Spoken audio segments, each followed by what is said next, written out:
أعوذ بالله من الشيطان الرجيم. بسم الله الرحمن الرحيم. وجاء إخوة يوسف فدخلوا عليه فعرفهم فهم له منكرون. ولما جهزهم بجهازهم قال ائتوني بأخ لكم من أبيكم ألا ترون أني أوفي الكيل وأنا خير المنزلين فإن لم تأتوني به فلا كيل لكم عندي ولا تقربون.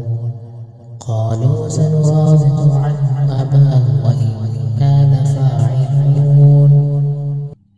وقال لفتيانه اجعلوا بضاعتهم في رحالهم لعلهم يعرفونها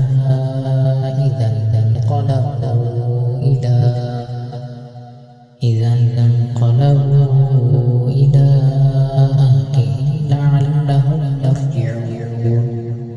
فلما رجعوا إلى أبيهم قالوا يا أبانا منع منا الكيل فأرسل معنا أخانا نكتل إنا له لحافظون. قال هل آمنتم عليه إلا كما آمنتم على أخيه من قبل. قال هل آمنتم عليه إلا كما أمنتكم على أخيه من قبل فالله خير حافظا وهو أرحم الراحمين.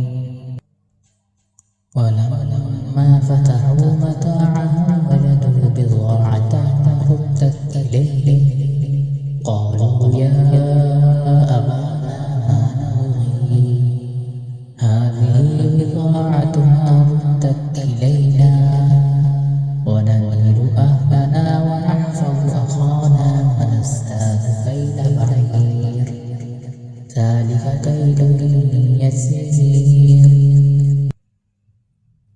قال لن أرسله معكم حتى تؤتون موثقا من الله لتأتونني به إلا أن يحاط بكم. فلما آتوه موثقا قال الله على ما نقول وكيل.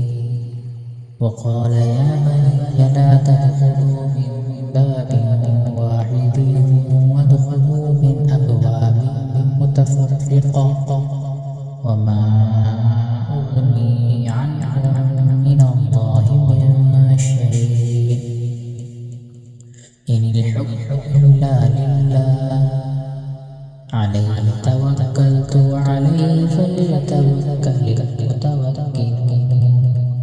ولما دخلوا من حيث أمرهم أبوهم ما كان يغني عنهم من الله من شيء إلا حاجة في نفس يعقوب قضاها وإن